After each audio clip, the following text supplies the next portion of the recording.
servers just cut me out at some point without notifying me. So I think the screen will be stuck on the character creation. So as we go through the Pathfinder, I'll literally play the first maybe 15-20 minutes, just getting into finding Lan and his companion. So I'll show you my build.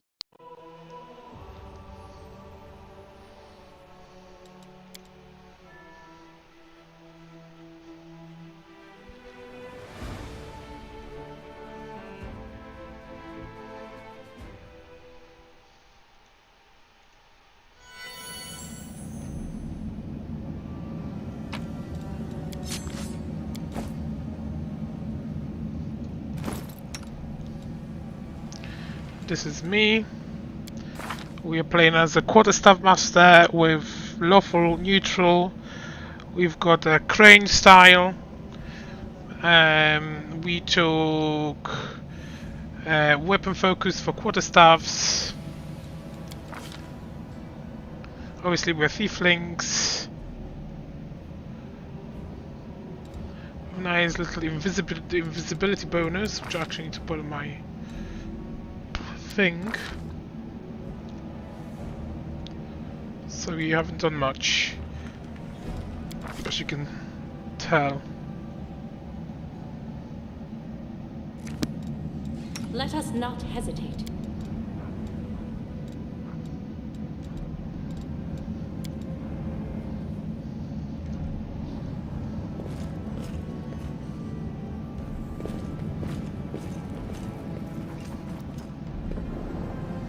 No, I can't just walk away. It's got to be here somewhere.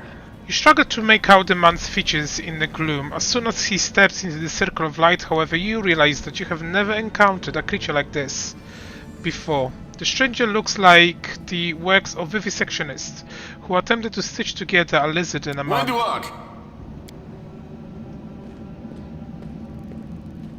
Lan, did you find it? Who is that? The do-gooders here to save our mongrel souls, no doubt. Wait, they might know what's going on up there.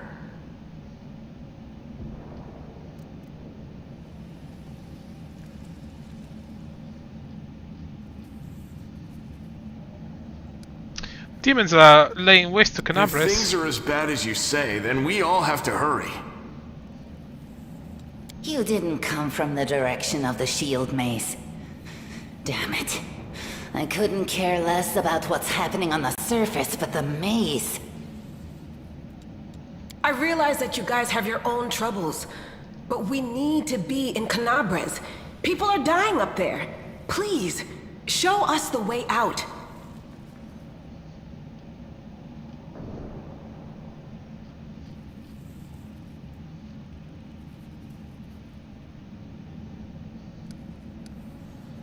Who are you, thieflings? You think our forebears sullied themselves by mating with demons like yours did?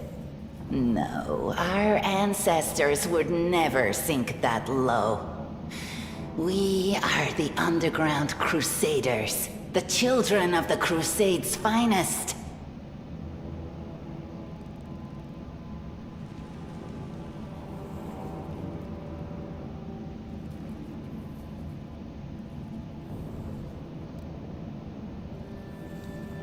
Sadly, Underground Crusaders is a bit of a mouthful, so people usually just call us mongrels.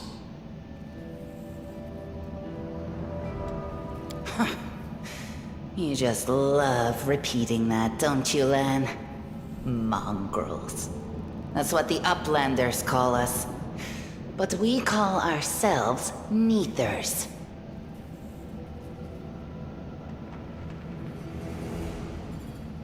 No matter what you call us, it's not gonna stop our horns, hooves, or tails from growing. I never heard of Underground Crusaders before. In Canabras, they're called mongrels. People say that they come up to the surface at night and eat anyone foolish enough to wander alone after midnight. To tell you the truth, I thought you guys were just a tale to tell kids at night.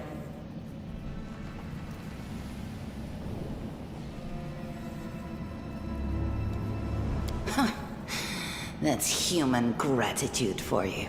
Our forefathers suffered the consequences of demonic corruption, all to protect Mendev and Golarion. And for what? So we could become monsters used to frighten children. Every mongrel has their own take on it. Our chief, for example, thinks of us as something like a reserve military force. He thinks we're standing by until the moment we're needed, and when we emerge on the surface and save the day, all the people will see how good we are and they'll love us for it. Yeah, he leaves that last part out when he talks about it, of course, but it's easy enough to read between the lines. This is the hall What is this where place? we remember the glory of our forebears. Sorry about the mess. It doesn't usually look like this, trust me. Sometimes we even wipe the dust off the exhibits. This is where the relics of the first Crusaders are displayed. Our lives are short. Our glories are quickly forgotten. But this place helps us to remember that we are just as worthy as anyone else. And that our lives are not lived in vain. The first Crusaders? You've been down here that long? That's crazy. What are you doing here? That's none of your We're looking for a holy sword. It was here, in the center, sticking out of a rock. The sooner we find it, the better. Some kids from our tribe took off for the shield maze. They figured it had collapsed, and now it's their time to go up to the surface, like all the legends foretold. Except they don't have a clue what's waiting for them up there. They're not fighters. And Saul, the chief of our tribe, is dead set against it. He says that now isn't the time for the underground crusaders to take up arms. If we get the holy sword, we might be able to change the chief's mind. It's a fool's errand. None of us will be able to hold the sword, let alone use it to save anyone. It's not an ordinary weapon. It's made from righteous heavenly flame and will burn anyone who touches it. Do you think you're special, Lan? I'll pick it up with my teeth and tie it to my hand if I have to. It doesn't matter. An angel's sword and a troop of stalwart mongrels will be able to work a minor miracle. Speaking of which, you're still here, Wendu, which means that deep down, you know it's possible. Maze? Does it really lead to the surface? Yes. There are other ways up, but they are far from here. And after the earthquakes, there's a good chance they've collapsed. But the maze... There's a legend among our people that when the walls of the maze fall, that will be a signal for us, the underground crusaders, that the time has come to go up to the surface and fight the demons in the final confrontation. Until then, the people say the maze is shielding us from taking rash actions. I'm the only one in our whole tribe to have been in the maze. And even I don't know if it's true. But the further I went in the maze, the fresher the air became. That means that it really must lead to the surface. When the ceiling and walls started shaking, the young ones in our tribe lost their heads. They figured the maze was going to collapse, so it was time to go up to the surface. They grabbed whatever weapons were on hand and ran off toward the maze. They think the maze is no longer a danger to them. They've been listening to Wenduog too much. Don't try to blame this on me. Yes, I told them that our people are capable of making our way through the maze. In the future. But I always told them to wait until I had made a map of all the maze's dangers. I warned them 100 times. But it was no use. My words just went in one ear and out the other. Anyway, I saw the Holy Flame. How did it wind up down here? It came here with its owner. A long time ago. 50,000 gongs to be precise. 70 years ago, in Uplander time. 50,000 gongs ago, our forebears found a dead angel here, along with the bodies of his comrades. The tribe gave them a dignified burial, and they were laid to rest with their weapons. But the flaming angelic sword was stuck in a rock, and no one was able to pull it out. It burned to the touch, like real fire. So the rock was placed over the angel's grave. It should be here somewhere. Maybe the angel will dig himself out and find the sword for us. That might be our best shot in this chaos. Lan, watch your tongue. We'll find this sword faster if we work together. I'll help you. Thanks. An extra pair of eyes can only help. The sword will be easy enough to spot. It looks, swordy. Help us, and in return, we'll get you out of here. Now we're talking. Let's get to work. It's a good thing we all bumped into each other, isn't it? What, you want to find the sword quickly so the underground monsters bring you back to the surface? So be it. Okay.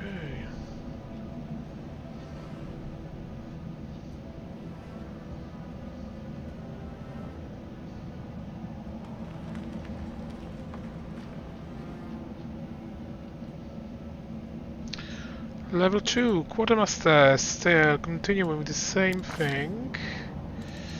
1, 2, 3, 4. Mobility, law, religion, perception.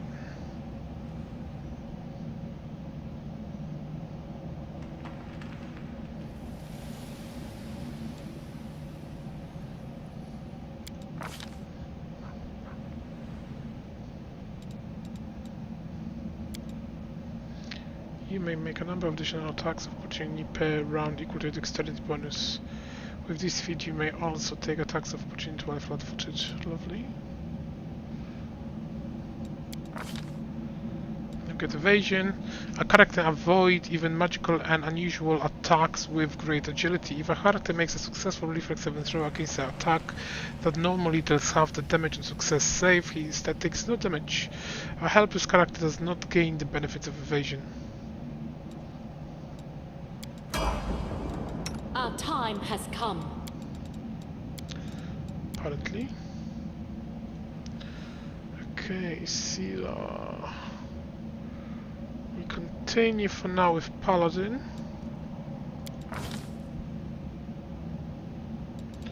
Good mobility, I think we need to get it to 3. Knowledge World. And Persuasion. You get Lay of Hands, Divine Grace. A second paladin gains a bonus equal to her charisma bonus on all 7 throws. Very nice. Rely on me.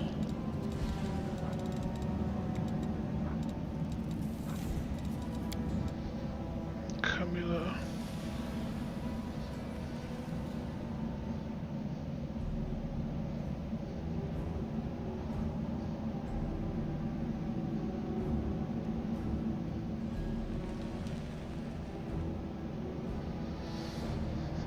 She will remain mostly Spirit Hunter. I take mobility and trickery.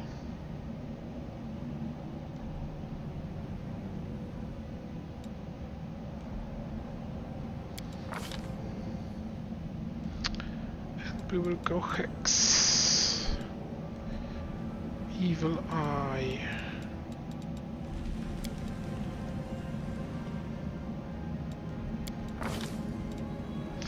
So Evil Eye, the target takes -2 penalty on one of the following AC, ability checks, attack rolls, saving throws, skill checks. This hex lasts for a number of rounds equal to 3 plus the Shaman Wisdom modifier. A will save reduces this to just 1 round. This is a mind affecting effect. At that level the penalty increases to -4.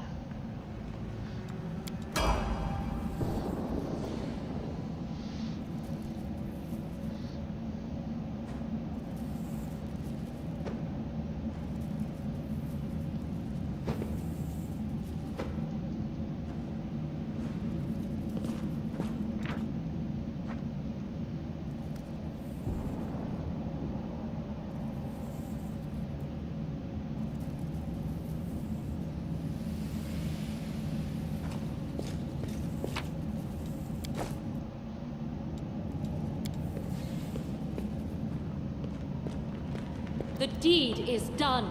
The statue of unknown knight. The technique is crude, but the figure was clearly crafted with genuine feeling. Judging by the style of armor, the knight is from the First Crusade. That is quite a discovery. I found something.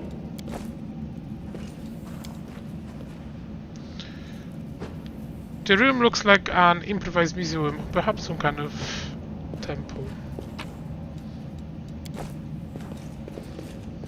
I was Now, what is successful in my that? search.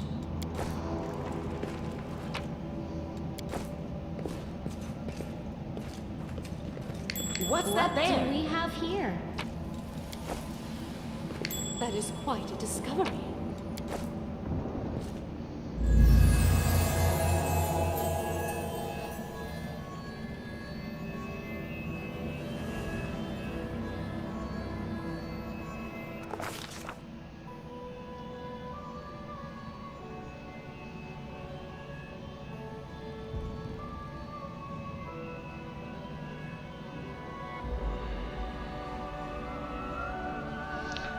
A strange flash pierces the gloom, and Kalal Pala feels drops of searing blood run down the chest.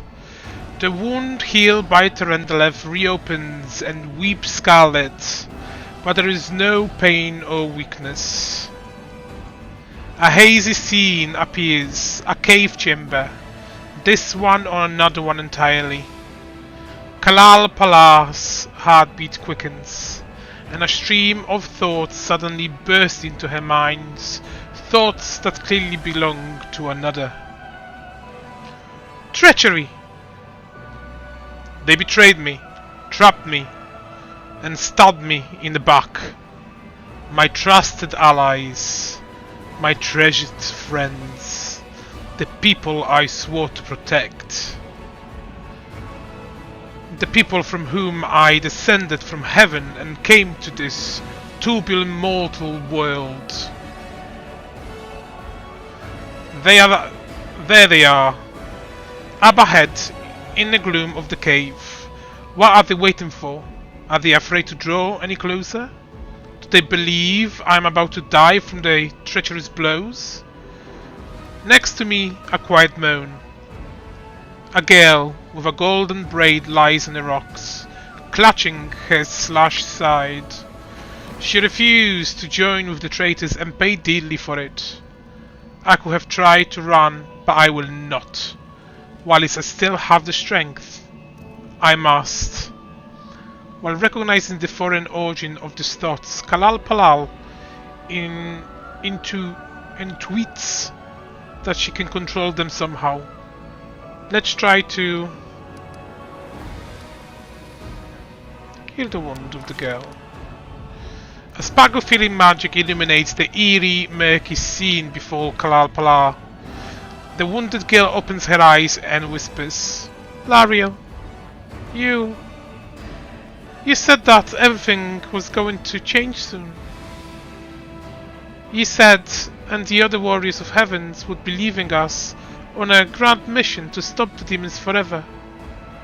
Is that true?" The frenzy of foreign thoughts come faster and faster, like a rushing river, and images flash by one after another. A priestess in colorful robes observing the stars, a young female paladin praying, clutching her glowing sword, a majestic golden winged angel gazing into the distance, his face covered by a helmet but his voice ringing clear. "Only if you are willing, and only if you are ready. There is no going back." "Then don't waste strength healing me," the girl whispers. "Your mission is more important. You take care. It is near." There, in a vision, the darkness in the cave stirs into motion. Something massive appeared from within the depths. A vague shadow. An outline. A nightmare comes to life. A wave of odious chirruping and rustling emanates from the shadows. the sound piercing like hot irons lancing through flesh and bone. The traitors fall and they to their knees before the shadow is revered ecstasy, and the wounded girl thrashes in her death throes. The yawning chest wound burns white hot. Kalal Palar's head pounds with pain, and it is no longer clear who pain it is. The person called Lariel who sent this vision on the one unlucky enough to receive it.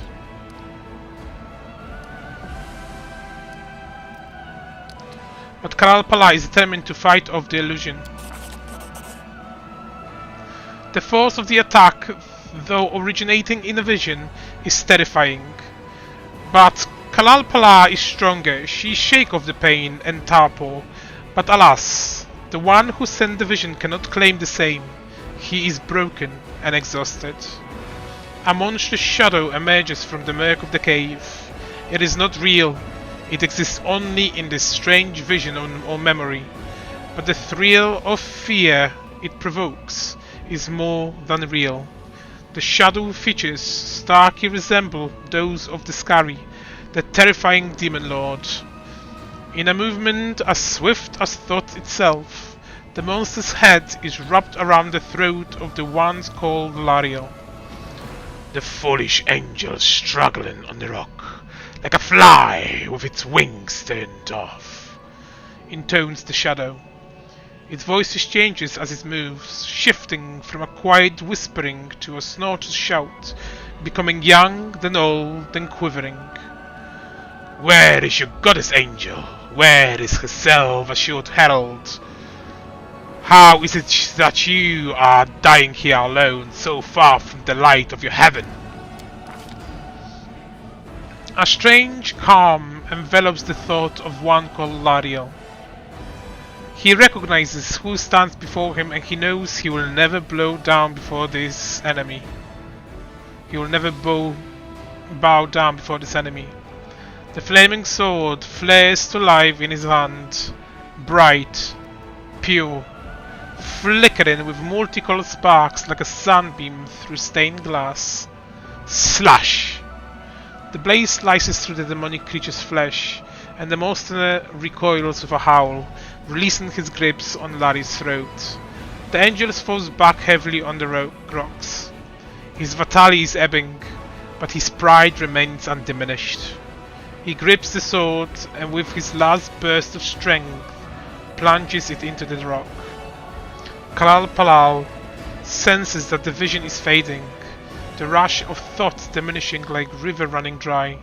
The last thing she hears is this: "You will kill me, monster. This I know. But one day, someone will come here and raise up my sword. They will rise it up and punish evildoers and traitors." The vision disappears, vanishing in a burst of colors. Kalal Palar does not hear the final words, but she seems to complete the thought, taking it to heart. The words fly from her lips, and with them, something else. The heat blazing in Kalal Palar's chest fades away. The edges of the scarlet wound close, leaving not even a scar behind. Looking down, Kalal Palar sees the flaming sword in her hand, or rather, its outline, the memory of what the sword looked like. With a final push of warm and soothing light, the sword vanishes, and the light is drawn into her hand. Kalal Palar senses that it will return. All she needs to do is call it.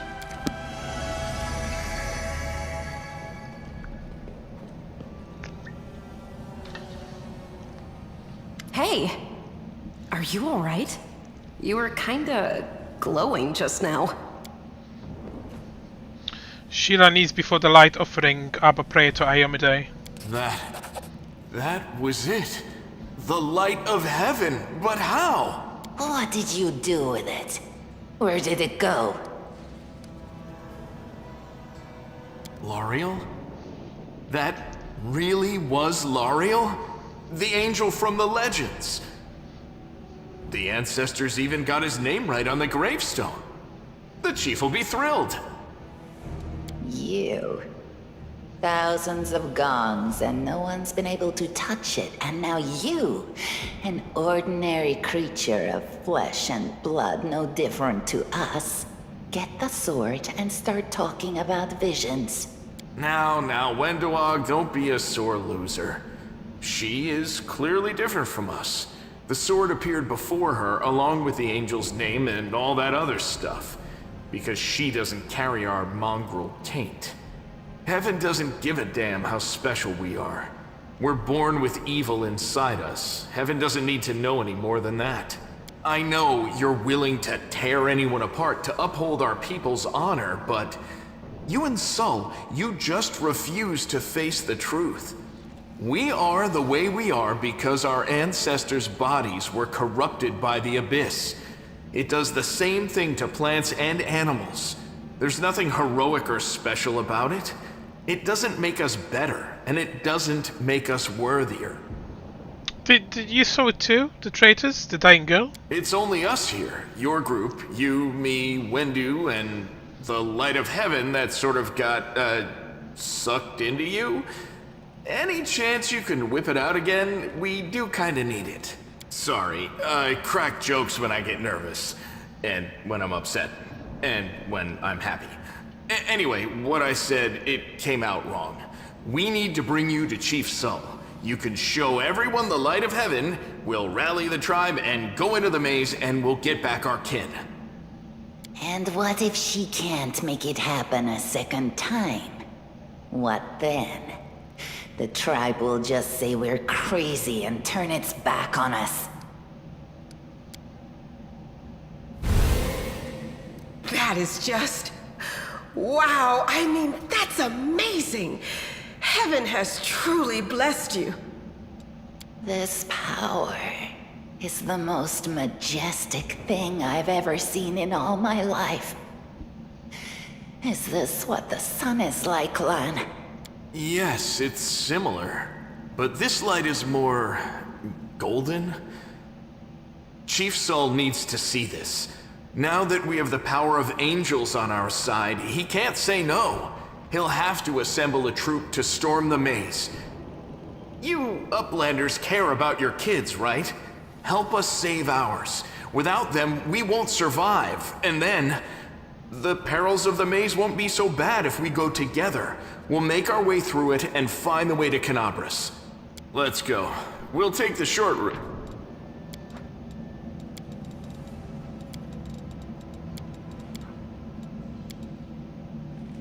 Well, the only route, really.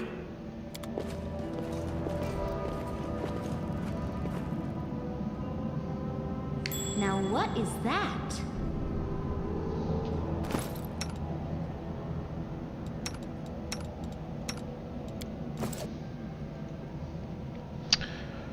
Okay, Lan, let's continue as a Zen Archer for this one. We'll go with athletics, mobility, and perception. And we will go weapon, way of the bow. What's the next one? Precise shot. You can shot and throw ranged weapons at an opponent engaged in melee without taking the standard -4 penalty to your attack roll. That's very nice. And then we'll go for short bow. Level 2 generator gains weapon focus the bonus feature. Okay, so basically this is.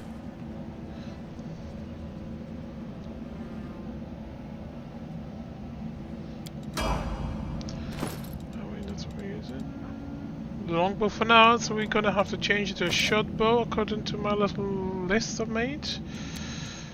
And then let's...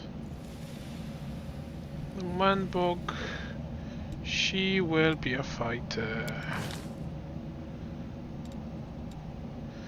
We'll go nature and we'll go perception. Then we'll go weapon, focus, throwing, axe.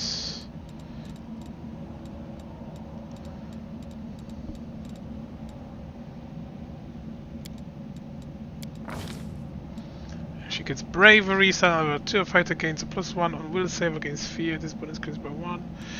Very nice. I'll prove I'm the best.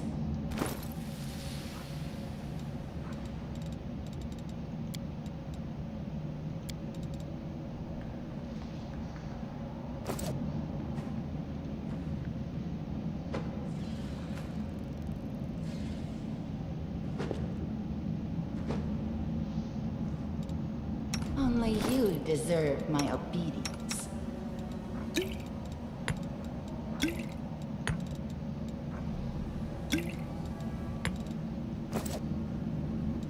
Together, we stand.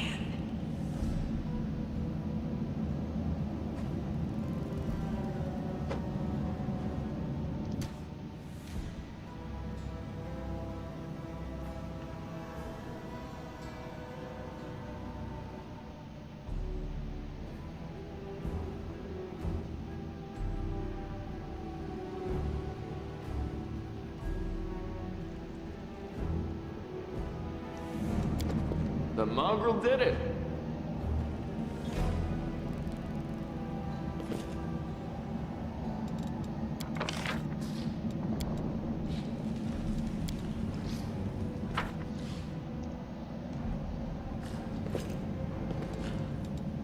Meditate on your mistakes. Might make you Do feel not better. fear! Do not waver!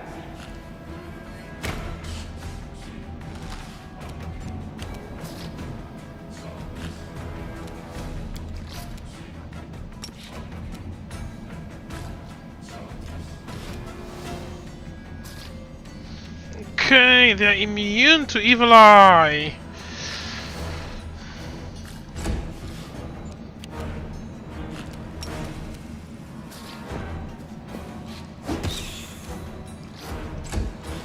The Inheritor, guide my blade! I'll rip you apart!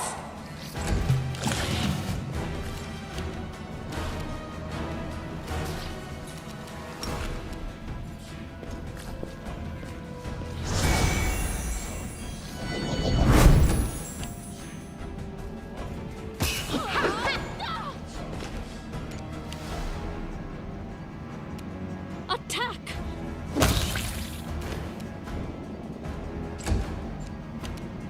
Into the fray! Ah!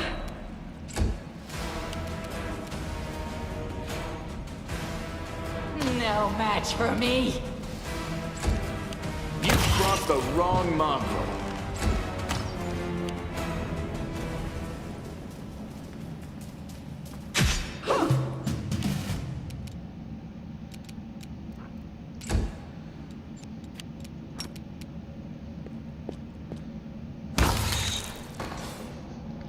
Mwahaha.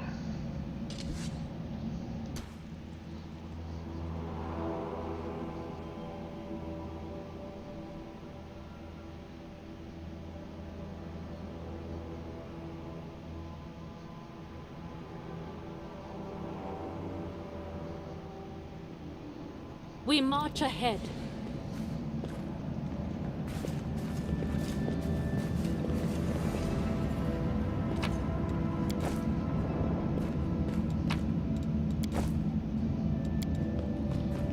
Thanks, Lan. You're so awesome, Lan.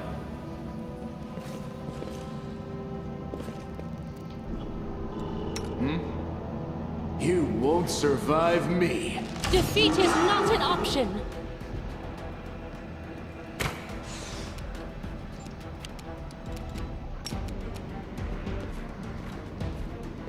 I found... something. They'll beg me to stop!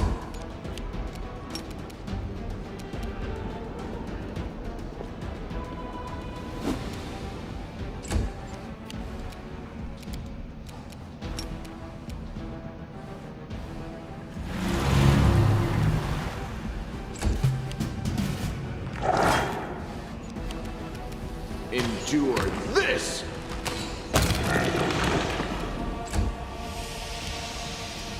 The light, take you! I'll rip you apart! We shall overcome.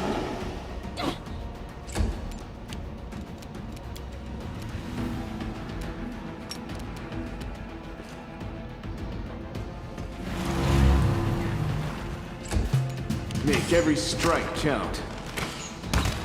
Nice.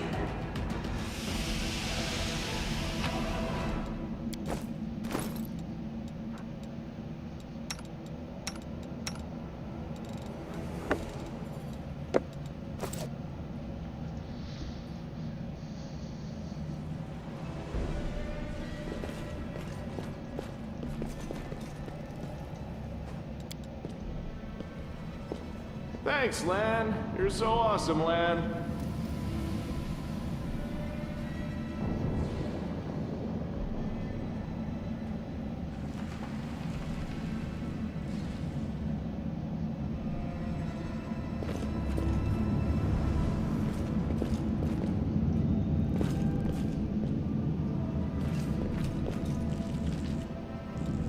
I will help where I can. I will see this through. I'll tear your throat out!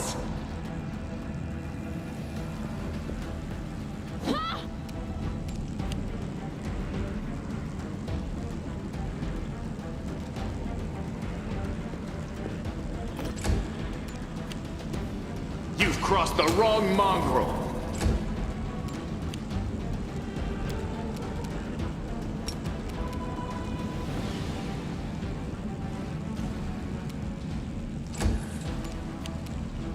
No match for me.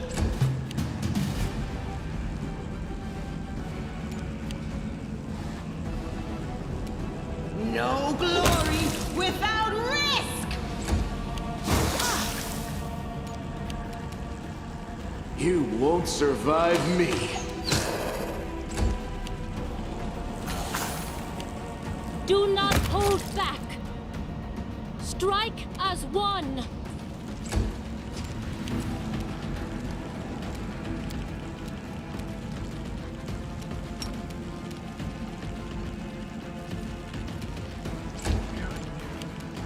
They'll beg me to stop.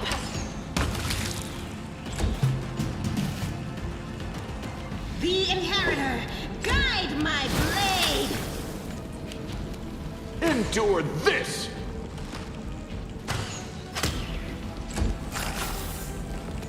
Attack! Take this!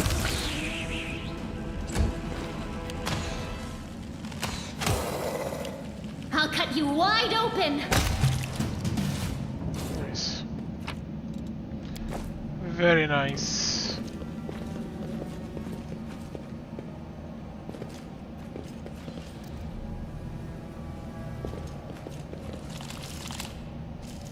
I'll bathe in your blood. I'll rip you apart.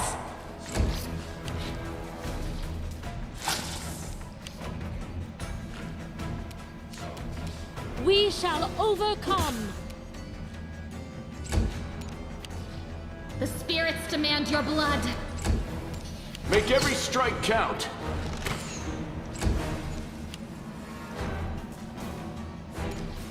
Into the fray!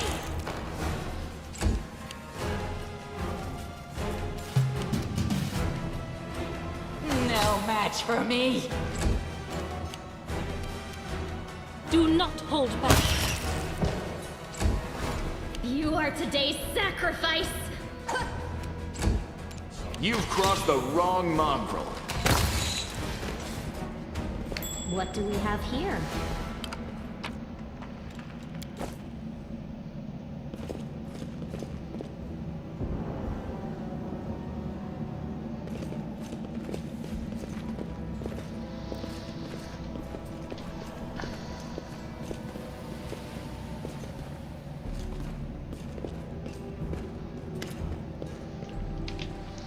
Wenbo glances at Lan, who is fixing his slipped bowstring, and quickly walks over to you. Her cat-like eyes glow from beneath her hood. Listen here, you. I don't know who you are or where you come from, But you and I are the only two people here who see things clearly. That's why I'm asking you. Don't show the lights of heaven to Soul. Lan is sure that the light should be shown to the mongrels. Lan? Wenbu grimaces and the guttural husky snarl unfurls in her throat. He wants to play the hero. His first idea, if you remember, was to grab the sword and run headlong into the maze. That sounds like a plan to you? To me, it sounds like suicide. The worst part is that the tribe might actually take his words to heart and follow where he leads. I thought you considered the Mongols to be great warriors. The descendants of great warriors. I believe that my people are worthy of greatness. That we are strong and can do many things. That's why we were chased down here. We scared people. But it's one thing to go hunting in the caves and another to fight in the shield maze. Wenborg leans closer, her pupils dilating. I've been there. I've spent my whole life training so I can make it through all the way to the end. There were more of us truckers at the start. We were young and stupid. What a couple of monsters when there is a whole world out there waiting for us. That's what we thought. But we weren't prepared. The maze isn't just a physical challenge. It's cunning and full of traps. It's dark as the primordial night. And if you close your eyes and listen, you hear whispers right behind you, and soft singing in the distance that seems to rise and fall with the beating of your heart. Wenbo looks away. I had to learn from my friend's mistake. I had to step over their bodies to go further. I don't want to have to do that again. And it will happen again if the crowd of ill-prepared fighters burst into the maze with no idea where they are going. All because Lan believes the glowing sword will solve all our problems. Don't you want to save the kids lost in the maze? I do want to, but I'm not going to risk the future of the tribe for the sake of a few stupid kids. Chief Zul is hesitant, and for good reason. He also understands how dangerous this is for the tribe. Lan's the only one who benefits from the childish games of heroism, and I'll go alone if I have to find them, or whatever left of them, without any heroics, relying only on myself, risking only my own life. Wenbook slows. You and your friends, you can come with me. Perhaps we can make it to the end of the maze together and find a way out to the surface. I'll think about it. Wenbook's nods. Don't show the chief the light, and I'll lead you through the maze and to the surface. I swear it.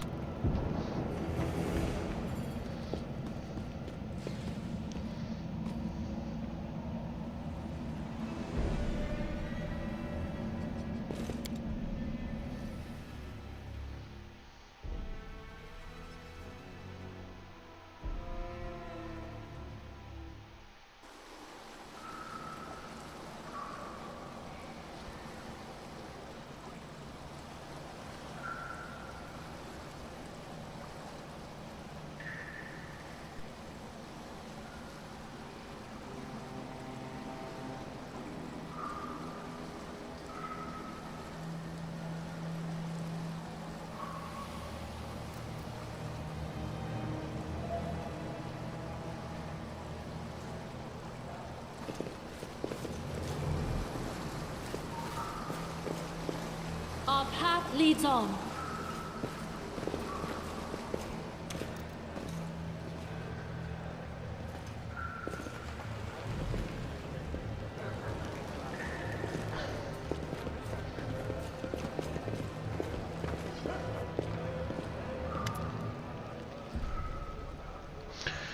Your first impression of the Mongol village is of a squalid dump, with the odor to match, unblinking, glowing eyes watch you from the gloom, and deformed shadows slope between the huts. You see the Mongols gutting white, eyeless fish, while others are repairing fishing nets. All the signs of normal village life, but tense expectation hung in the air. A heavy-set aged mongrel slowly shuffles his way towards you. The hair on his head grows in limp, wispy strand, and his face has a distinctly rat-like appearance with a pronounced teeth, and you hear a rattling sound in his chest with every breath he takes. One of his eyes is wide, fully scarred by cataracts, while the other gleams with moisture. Uplandish, and time shall punish indeed. Chief Soul, we found the Angel Sword, and we found the one who can wield it. Lan points at you. She had a vision, and now the Angel Swords, together with the Lights of Heaven, are somehow inside her. Gather the tribe, anyone who can hold a weapon. The young ones are still alive, we can go save them. Soul raises his hands with ragged, broken fingernails. Ah, Lan. Always dreaming, always talking. You are too hasty for your own good. It's going to get you in trouble. Soul eyes you up and down. And a plunder with the light of heaven. That's too good for us. Our kind don't have good things happen. There's always a catch. Lan trusts people because he likes to believe. Isn't that right, Lan? I'm the chief. I don't welcome faith. Show me the light. Wenbok stares at you intently like a cat watching a bird and shakes her head in warning.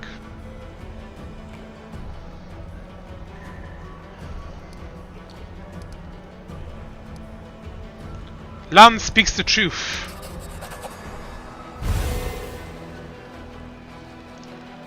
The heavenly flame flares to life at your spoken command, bright, pure, dancing with multicolored sparks like a sunbeam passing through stained glass. The mongrels abandon their task and stare, tarnished. The light is bright but not blinding. It's warm, but its warmth is soul deep.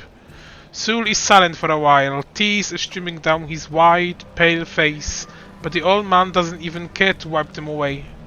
So it's true, the angel did not forsake us, no. He came. Back from the dead he came. To save our children. Lan gives you a nod of thanks. The scaled half of his face is indifferent, but the human half is visibly relieved, as if he wasn't sure all this time that you would support him. Wenbok hisses at you like an angry cat. See these fishermen and these hunters, this husk of men and women? Their blood will be on your hands.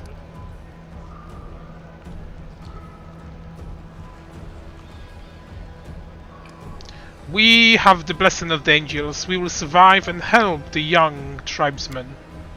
Idiot! You see a bright light and now you think even a maze is no match for you. You always think the worst when do. We are not on our own this time anymore. We got allies. Well, a couple at least. But one good fighter was 10 bad ones. You have the right of it, Lan. But we are nedders. We going to wait. I sent a messenger to summon all the tribes. I will take time, yes, but they will all come. They will all come for the light. Wait, Lan, wait, Uplandis. Rest a while in our huts. Our home is your home.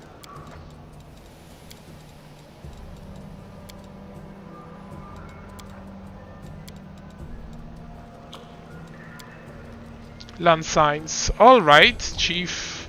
Understood. Let's hope that a few hours isn't the difference between life and death for those kids.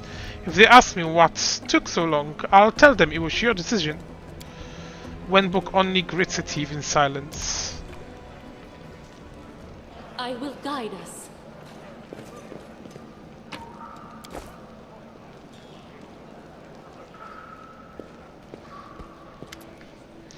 Skull heaves himself around to face you, eh? What are you going to do now? The messenger is swift. He will rally the tribes, all of them.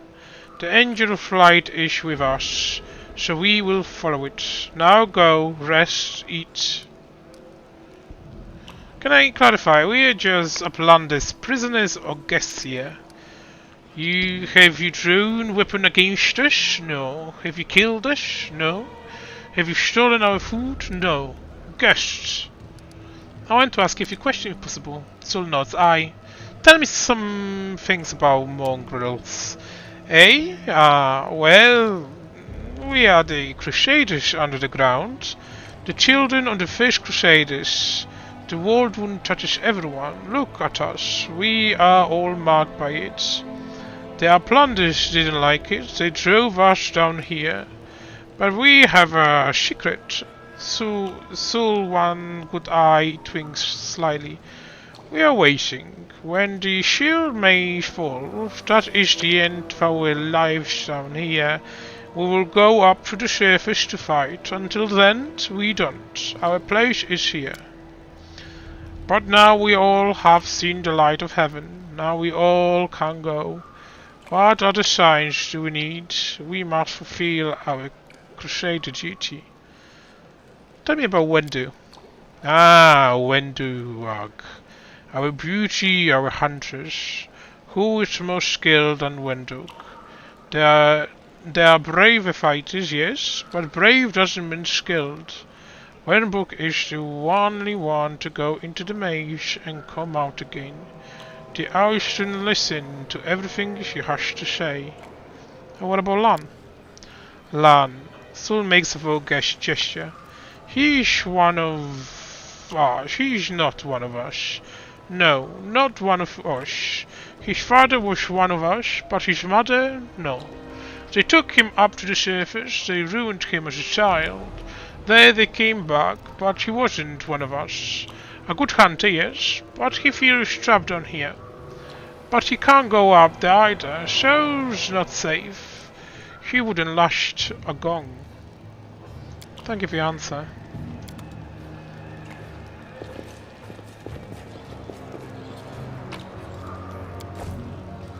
Without a doubt.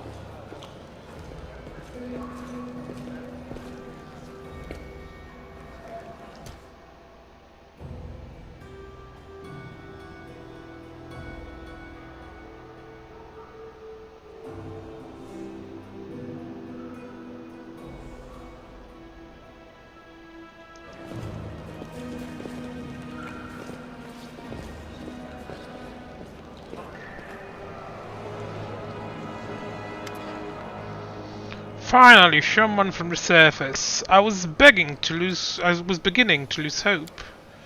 An elderly man in expensive but not ostentatious clothes approaches you. His face is peppered with several heel cuts and bruises and twisted in an expression of extreme discontent.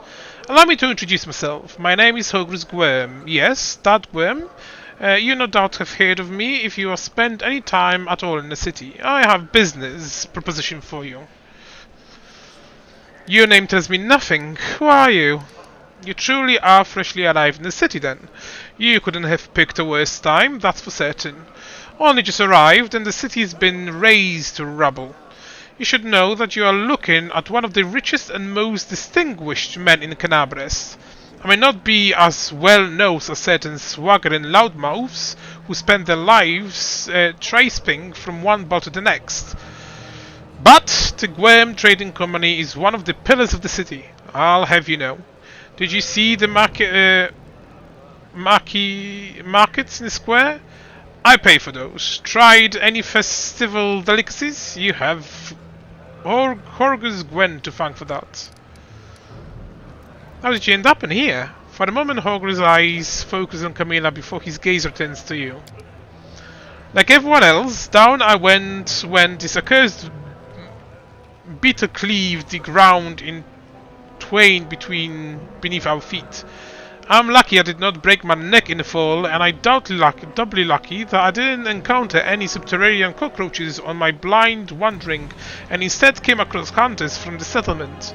Although I must say that when I first glimpsed their psychognomies, my life flashed before my eyes. But they turned out to be decent chaps. frightening to look at, but able to keep a bargain. You don't speak very kindly of Morgus, even though they saved your life. Pah! Kind words are for people with hours to fritter away on pleasantries. Hogris Gwem speaks his mind, and he pays for services rendered not with kind words, but with hard coin. I gave the mongrels my dagger in exchange for their help. Its handle is worth more than the whole village. What kind of business proposition you've got? I don't know what is happening on the surface right now, but I am determined to find out. You have no intention of seeing out the rest of your days in this village, I suspect. We must find a route back to the surface of the city if there is anything left of it. You look promising, like someone who can turn a demon into mincemeat before they have time to sneeze. I could use a companion like you. You are strong, it will be no trouble to you, by I, alas, am not as fit as I once was. I can't go crawling about through caves, playing at scouts. My proposition is simple, lead me back to the city, and I shall pay you 1,000 gold coins. I suggest we help this man, it's good to have friends among Canabra's elite. Well, 2,000 then. Ogre's gaze is piercing. Are you taking advantage of my dire circumstance? Very well, make it 2,000. Deal. Splendid. In the meantime, I shall sit here in the village. Go on, go on. Don't forget our arrangement. When you find the way out, be sure to tell me.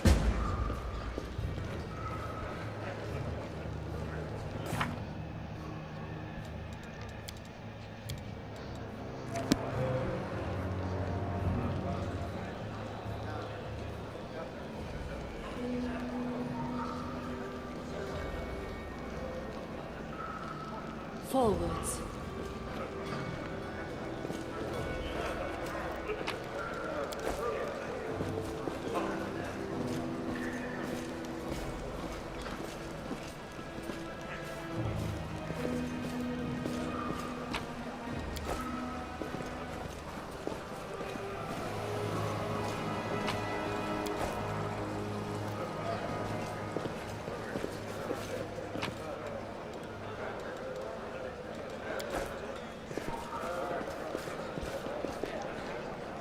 We march ahead. This strategy may not have happened if you spend less time surveilling honest citizens and more time tracking the real spies and demon worshippers. Brilliant idea! How come I didn't think of it? How if only the cultists would tell us that they were cultists? Then we wouldn't have to waste time investigating honest citizens who decide to go all cloak and dagger right under our noses.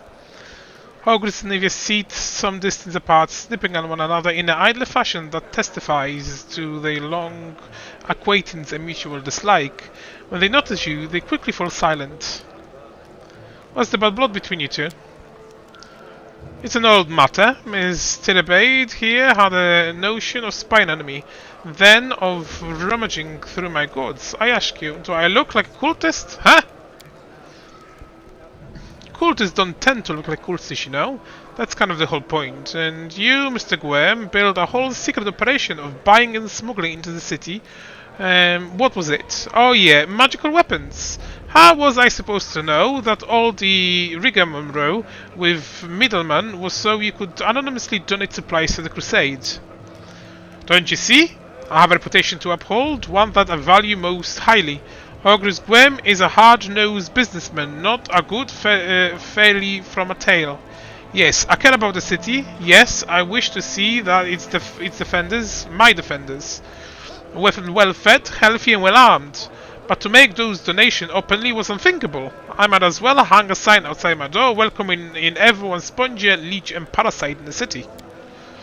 Appreciate your help for the crusade, no jokes, you are an alright bloke. But carrying secret dealings in a city that's teeming with cultists is a huge pain in the backside for us, lot whose job is to keep an eye on that sort of things. Well, Anivia, how's your leg? Anivia crunches up in the nose. Well, it hasn't fallen off yet, so that's good. They bandaged me up all nice and smeared some stinking stuff on the wound, so it looks like I'm gonna be alive. They said wait a day and it will be right as rain, so I'm waiting. What do you think happening in the city now? Perhaps the city is no more. If Driscari himself appeared, there is no telling how bad things are. Can you hold off on writing our obituaries just yet? The city is full of fighters, and beside that, it's barely a stone throw from Neriosin. I think our people will hold on long enough for reinforcements to come from the Queen. This ain't the scary home turf. He's gonna have to retreat or else fight off the whole Mendevian army. And what do you think of mongrels? I thought they were just a story, the sort of things drunks in the tavern would come out with. Now I discover that it's true. Well, that's what I can possibly think of them. The poor creatures are most unfortunate, with their faces and their minds so deformed. It's a miracle they're even alive.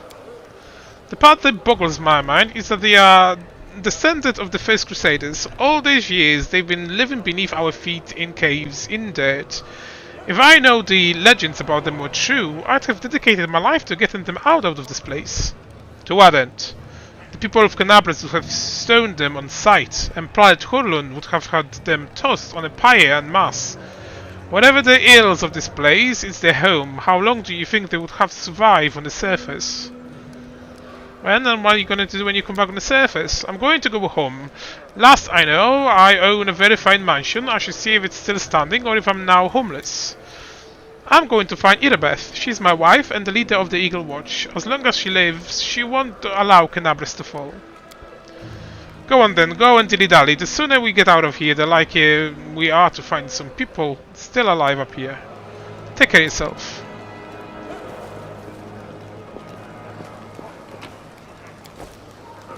I'll join you in a minute, Dira.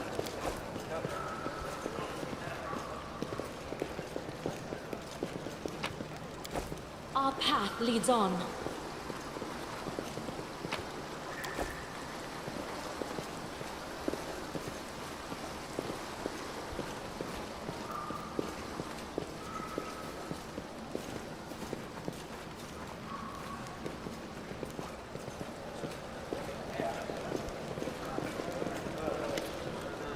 You there! A small woman with face deformed by enormous swelling smiles broadly at you, showing off her double row of small sharp teeth. You're from the surface. You must be tough to make all the way here. Never thought I'd see the day. Call me Daira. Let's trade. And who are you? The people around here call me all sorts. Daira the Hoarder, Daira the Coin, Daira the City Girl. Like that's a bad thing, huh? I troll the caves, picking up all kinds of things from the surface that wash down here through your sewers. I trade all kinds of junk for food and clothes, but I only part with my best finds for coins. Got no coins? Forget what money is? Well, then I have no use for you. If you want city goods, you need to pay for them with gold, like city folk. Why are you so eager to trade with me? Because all of you people here are on better than animals now. Because all the people here are no better than animals now. Daira yells with surprising anger before being overcome with coughing. Wiping her mouth, she continues. Our forefathers lived in the city like you. Our people love to reminisce about armies, knights, crusaders. But I couldn't care less about that. Savages with clubs can't fight a war. Only civilized folk can buy and sell. They are all forgotten what trading is. They've forgotten the value of gold. They barter hides for plants, root, and go on about the feats of the Crusaders. Who cares about them? I don't need any help reminding.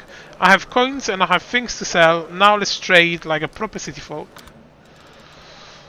Okay, book selling deal.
Open your heart to me.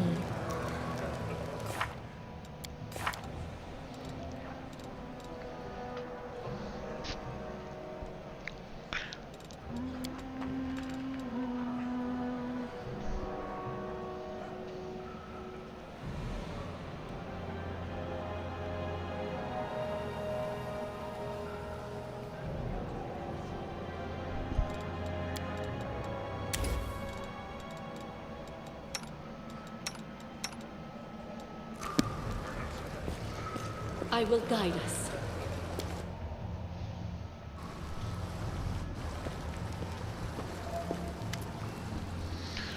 The messenger returned. The tribes are gathering at the entrance to the maze. Our people have already gone there. I've warned Anavia and the old guy who won't even acknowledge me. Take your time, there is no rush.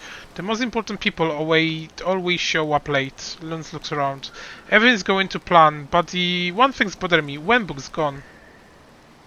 What do you think happened to Wenbok? Lan shook his head. I don't know. She was always stubborn. Maybe she decided she could do it all on her own. I hope she comes back. We'll struggle without her and she will struggle without us, no matter how hard she tried to deny it. Oh, all the tribes? So the whole army is marching in the maze then? By Mongol standards, yes, but don't be too disappointed when you see the reality. There aren't many of us who can hold a weapon, and fewer still who can do any damage with one. What about Anavia and Hogris? Are we just going to leave them here? Once we clear the maze, the way ahead will be safe. Anavia is no stay to 5, and the Hogris guy, he doesn't look like he'll shift an inch unless we roll a red carpet all the way to the exit. Still, are you sure the maze is the only way to the surface? Lance nods. There was another passage, and one I used with my dad when we left and then came back. The chief back then, he found it and filled it in to stop anybody else going against the ancestor wishes. And what's an ancestors wanted for everyone to go through the maze? I'm not sure of anything right now, but we don't have a choice. We can only go forward.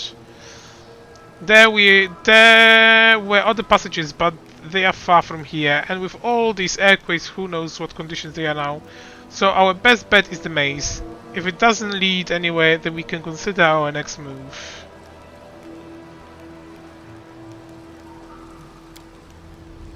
Hold on a minute. I wanted to tell you something. To tell you that I'm sorry. Truth be told, I had doubts that you helped me persuade Sul. Not a strong doubt, but still doubts. And I know how hard life is for the tieflings on the surface, especially in Canabris. People used to mistake me for a demon all the time when I was living there. Lan taps his single horn. Now, I remember how often I felt when people treated me with prejudice, and then you came along and I started to wonder if you were a cultist or a demon spy. Long story short, I was wrong. Forgive me. I know I could have kept this for myself, but I'm used to being honest. So, thank you for giving the Mongols hope. It's like we started to believe that we are worth something. Now that we have the power of the angels on our side, that's it. I guess that's all I wanted to say. Let's go through the gate. The straight road is the shortest.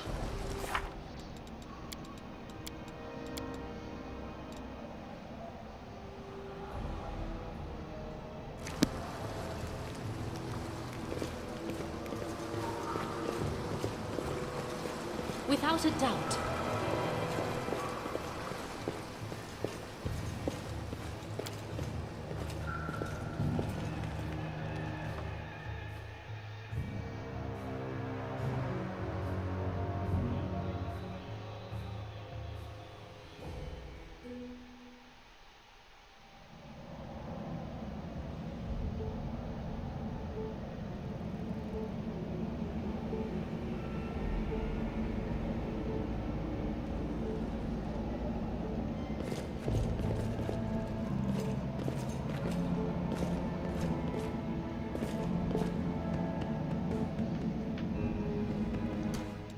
We will win this war.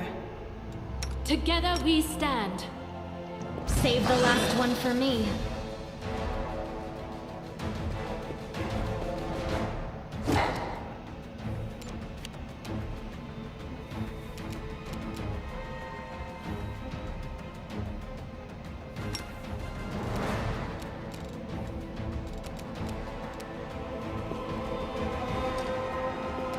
You've crossed the wrong mongrel.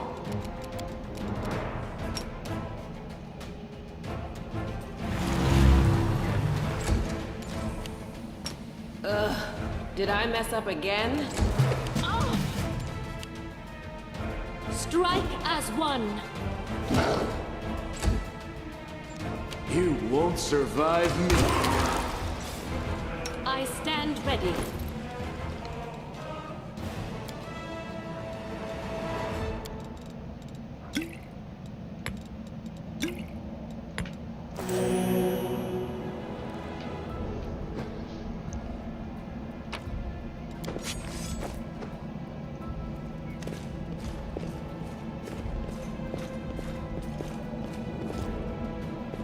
Forwards.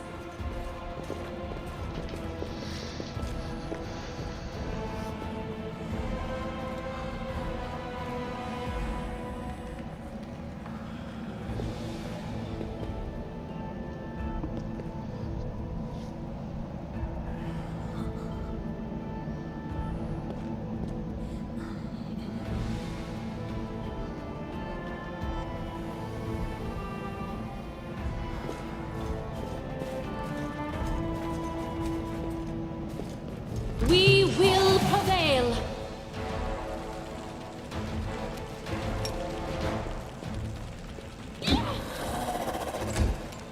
Endure this!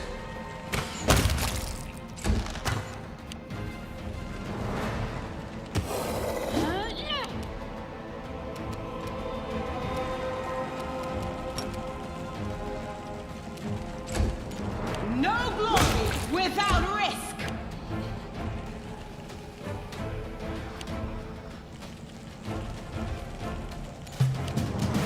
Attack! We shall overcome. Make every strike count. Go for their hearts! The Inheritor, guide my blade! Do not hold back.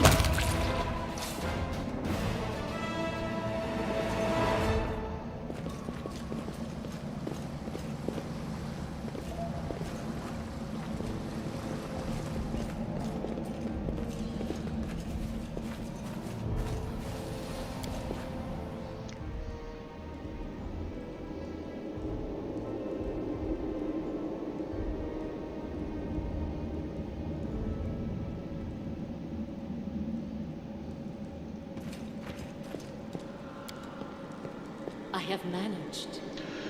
Past relief of Buffer and Demon Lord, Lord of the Minotaurs and Lord of the Labyrinth.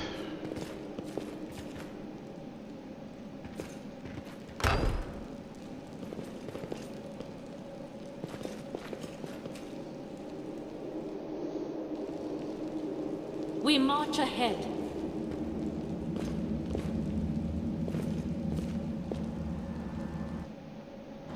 I will not falter. No reason to pause. Yet another obstacle.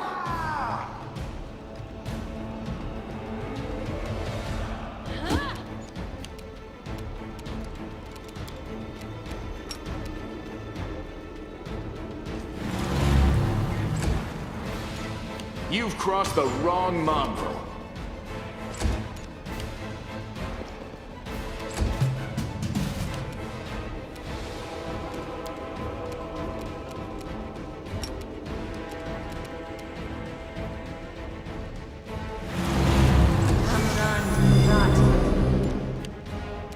Strike as one. You won't survive me. Into the fray!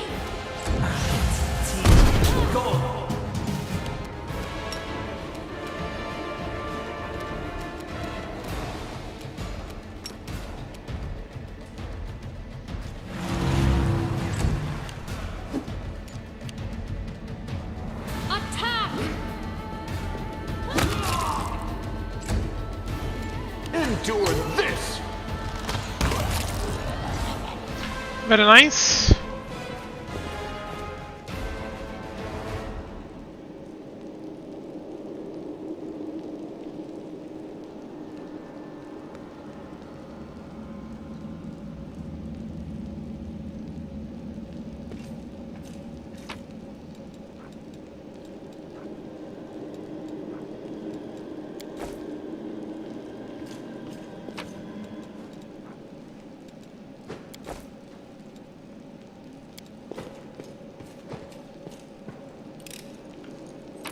helpful, am I not?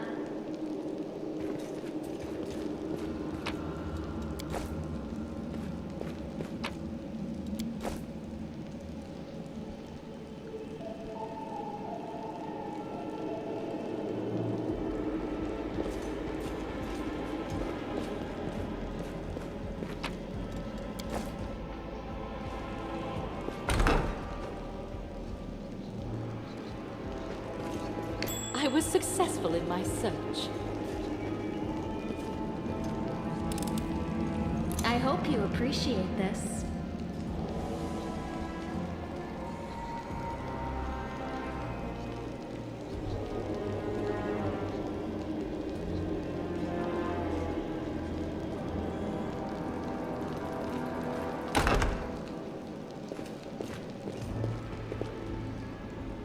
Our path Oh, leads what on. is that? Rely on me.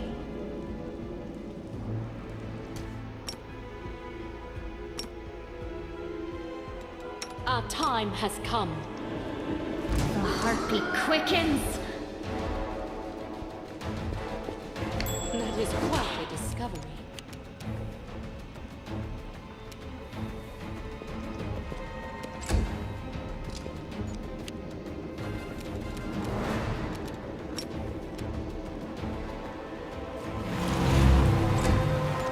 The light take you! Make every strike count.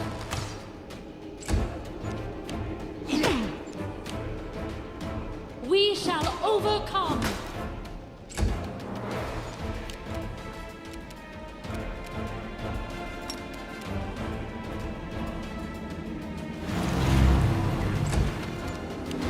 The Inheritor, guide my blade! You've crossed the wrong mongrel.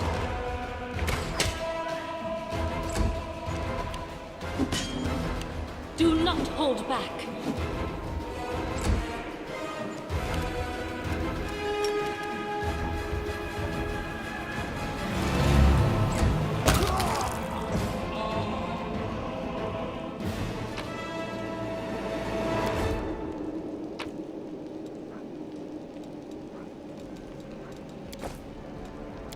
The deed is done. Extensive but slightly watered damage collection of rite and rituals and demon worship.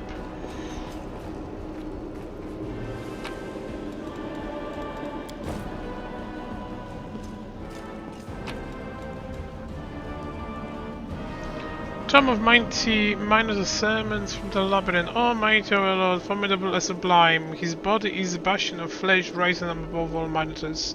His head with visage of a goat is crowned with horns of flame.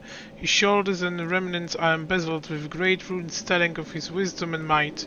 In his hand he wields a zogriel. His death brings scarlet glaive. Its dark blade cleaves only torment who has clinged to festive virtues and who grovel before the gods. Hail Baphomet, hail brother of Golorion and lord of the labyrinths, hail the section of Baphomet, the mighty host and confident in number. I speak the truth, bow down before your lord of master, worship all the feet receive.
I will guide us. What's that there?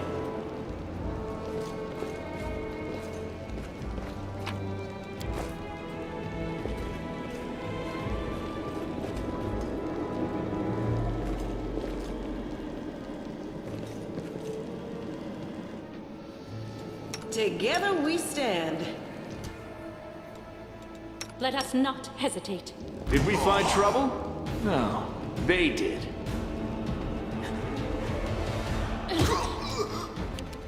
You won't survive me.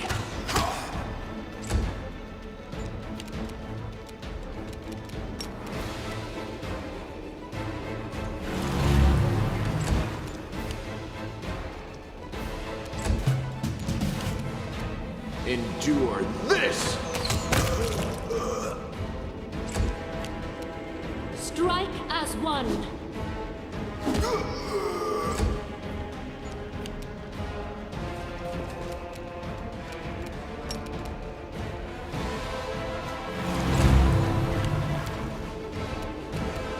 Into the fray!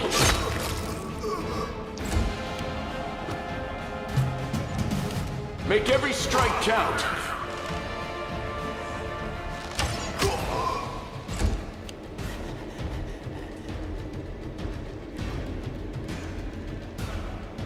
Attack! We shall overcome.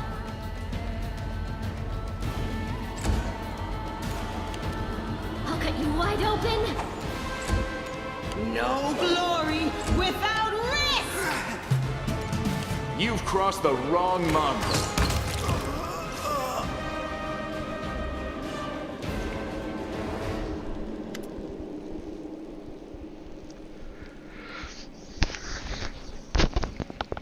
Lan stares at the dead mongrels with sorrow in his eyes. Hovlan, his name was Hovlan. Did you know him? Yeah, he's not from our tribe, but he's both hunters. But we are both hunters, so we cross paths from time to time in the cave passages. We share news and leave supplies for each other. Then he just disappeared. Lan frowns. He used to talk about wanting to try his luck in the maze. I thought he was long dead. If only he had been. Why would mongrels attack us? Aren't we all the same side? Something's wrong with them. Look, their bodies. It's like something eating them from the inside out. Surely maybe these guys are just ate something weird or were having an off day, but I think something drove them out of the mines. Or someone. It seems like this shield maze of yours is crawling with cultists. How did they get here? I have no idea. This is my first time here too. Maybe they fell down here the same way you did. Lan shrugs awkwardly and looks away. Wenbo comes here all the time. I'd ask her about it if she were here. Come to think of it, where is she? Let's go. This place might be even more dangerous than we thought. And there I was hoping that we be the meanest things in here. Lan laughed, sounds strained. Those mongrels and cultists. Now that I did not expect, I need to find out what's going on here.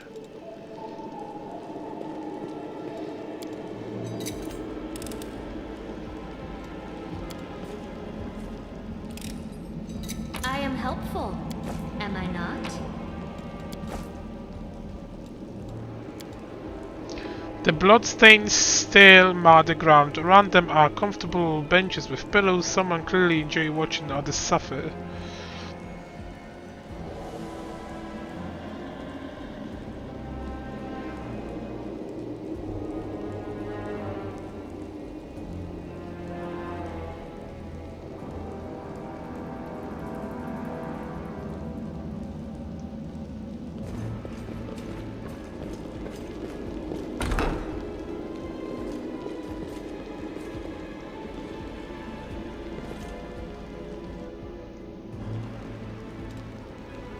I will help where I can.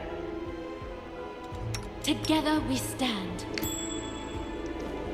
They will break against our resolve.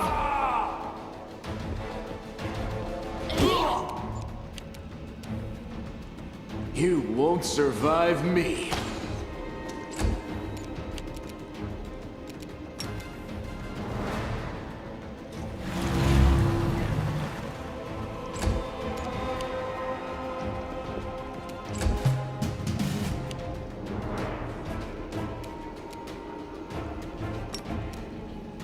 endure this!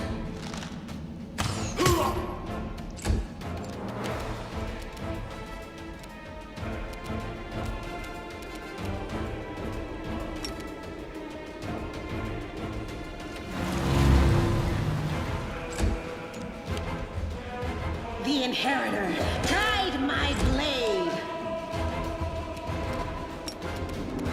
Do not hold back. Make every strike count.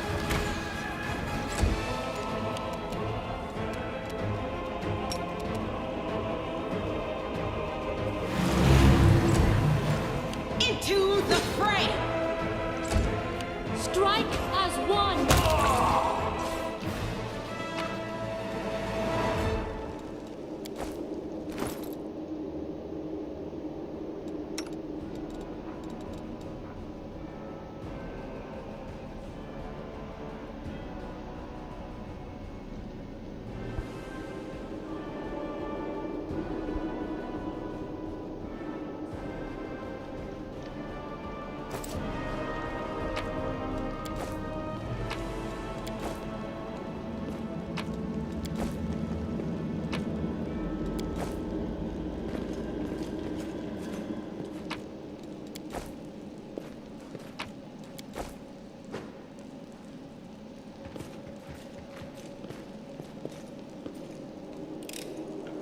I am helpful, am I not?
I hope you appreciate this.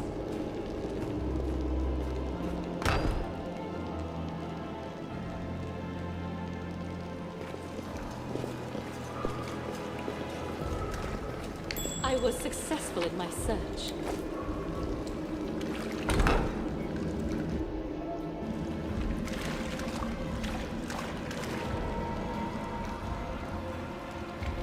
A bright future awaits. Did I mess up again?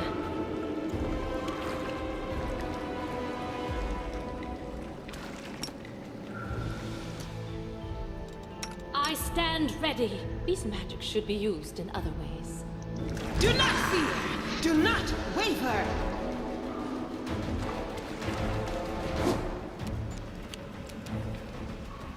You've crossed the wrong mongrel!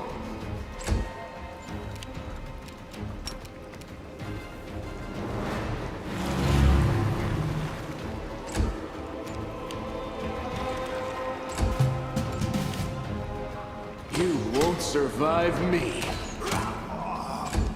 Attack!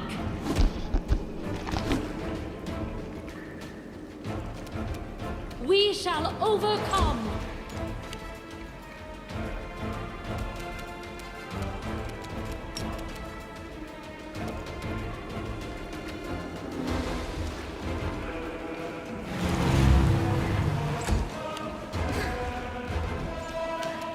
No glory without risk!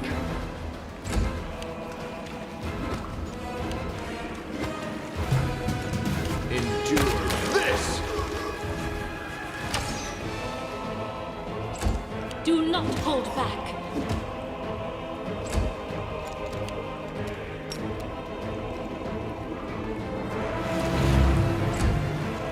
The Inheritor, guide my blade! Watch out!